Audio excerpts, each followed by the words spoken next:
Hope y'all didn't see me eating peanuts. What's happening, man? This is Wake Up Israel News with Chris Judah. Now we're gonna talk about this lady right here.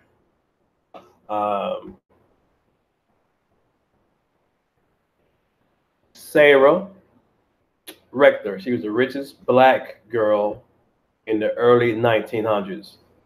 Anybody heard of her? Did you know that? This is a Black history fact. Sarah Rector, by the age of 10, she became the richest black child in America. She received a land grant from the Creek Nation as part of reparations. All right.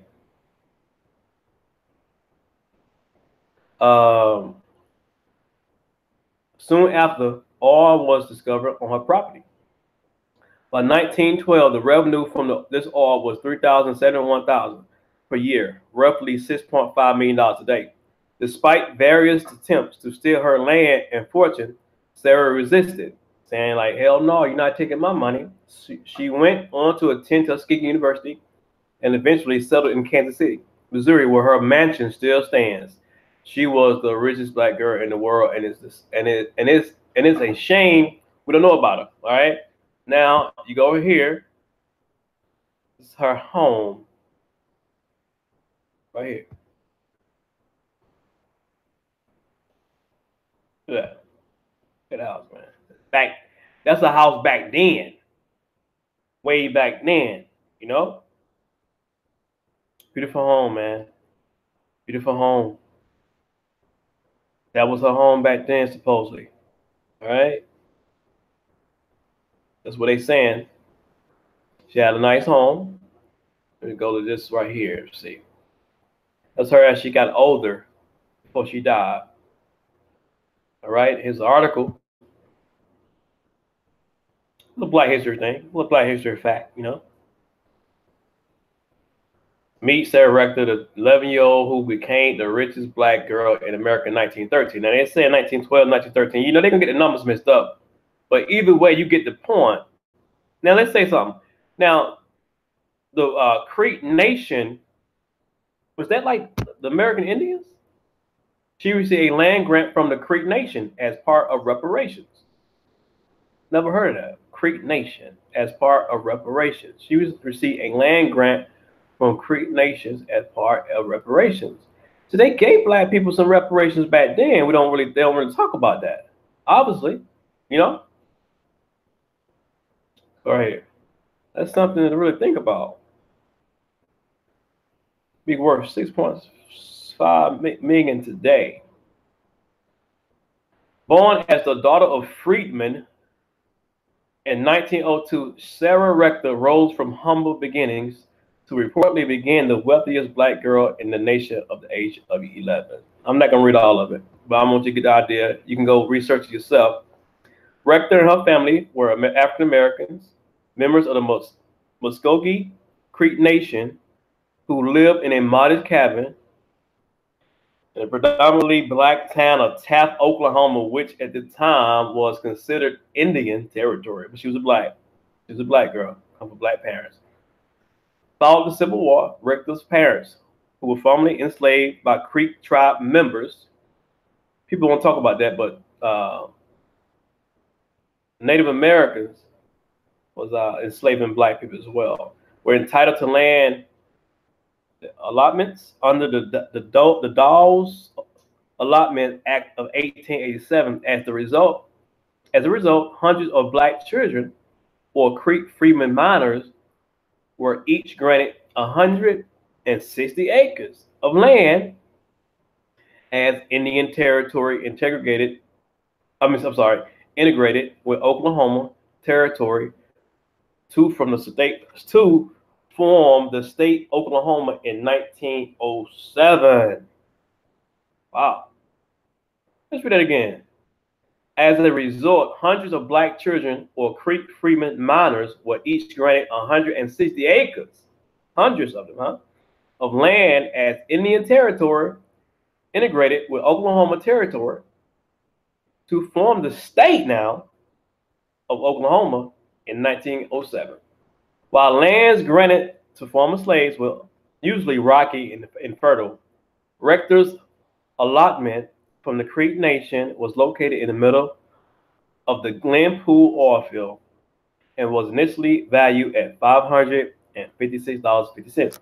Strapped for cash, Rector's father leased his daughter's parcel to a major oil company in February 1911 to help him pay the $30 annual property tax. 2 years later, Rector's fortune took a major turn when independent oil driller B.B. Jones produced a gusher or her land that brought in 2,500 barrels or 105,000 gallons per day. Wow. According to Tanya Bolton, author of Searching for Sarah Rector, the Richest Black Girl in America. Rector began earning more than $300 a day in 1913. That equates up to $7,000 and $8,000 today. Woo! She even generated $11,567 in October of 1913. You know they want to take her land, right? You know they didn't want her to get all this money back then. But today, they'll steal today if somebody. I always thought, like in my backyard in Georgia, I feel like it's some oil back here if they dig deep enough, because there's so much stuff on the ground that we don't know about. Rector's butchered this word. Anyway, Rector's ballooned just as quickly as her wealth.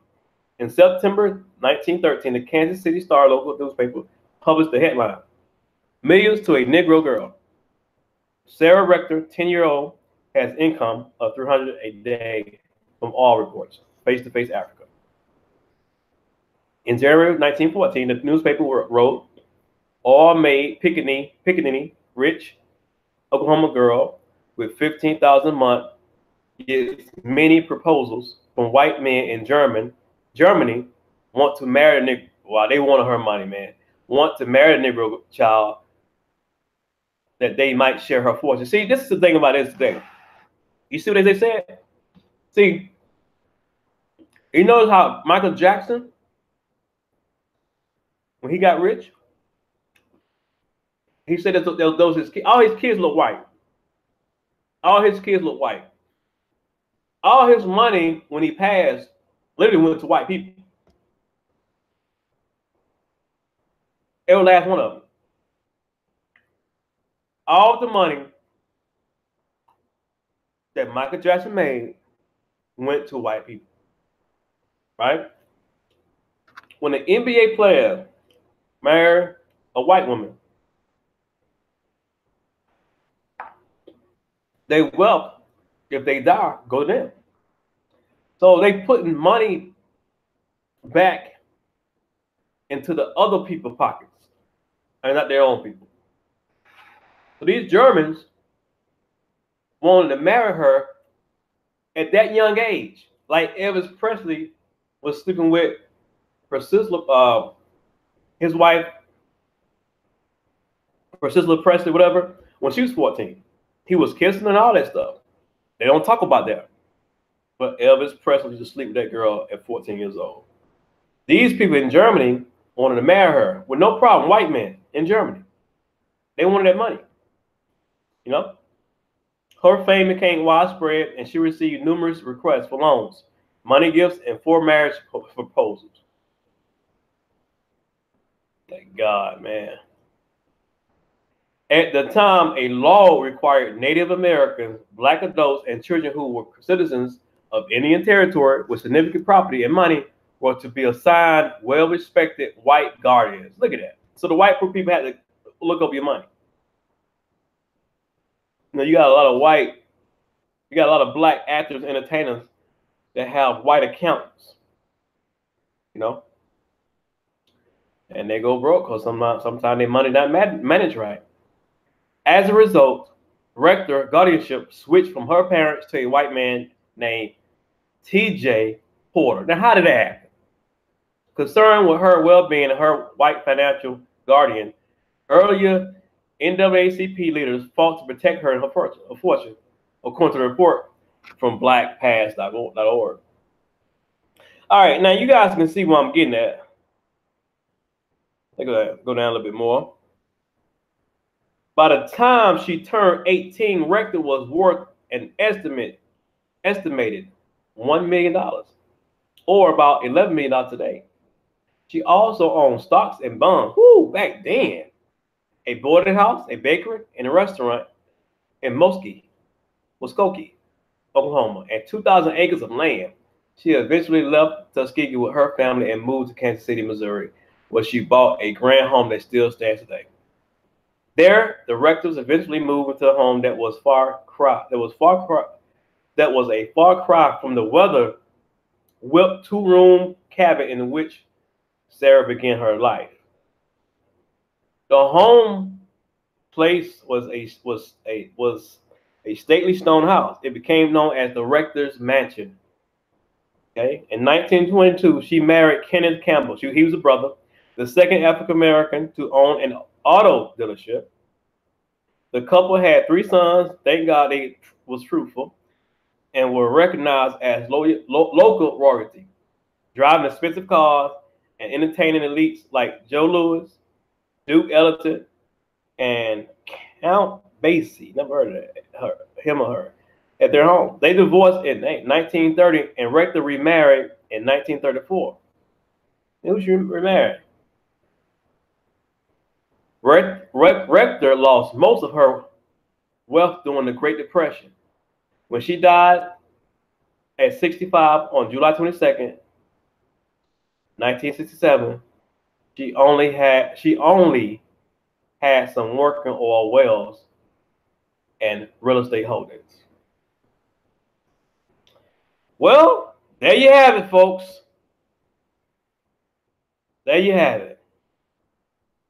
Hey, they got divorced. I guess he married her for her money too, I guess, huh? But she married again, but the Great Depression took her down. We're in a Great Depression right now, so all this stuff like what we got as a whole, this American dollar is crumbling. But besides that, Sarah Rector is and will always be a golden nugget, a black queen from the Most High Yah that told those people, you cannot have my money. It's my money. I bet her mom and dad is very proud. I wanted to add some more stuff to this, but I'm not. I'm just going to let her have, I'm just going to talk about, I'm going to end it with this. She is our Black history mother. We love you, Ms. Rector. We love you. Thank you. Thank you. Thank you. On that note, this is Wake Up Israel News with Chris Judah. Like, share, and subscribe. I also have my books that I wrote, in my description. I write comedy. I got a comedy novel. I think my health book is there. And I got my children's book, Danny the Grumpy Duck and Lost Over the Bridge. I think all of them is in there. But, I also got something for you too, called, check out Field Nation app and Work Market app. If you do contract jobs, the app you get, put your business on there and get work, get 1-day contracts, 2-week contracts. All right. Shalom. Thank you guys for watching.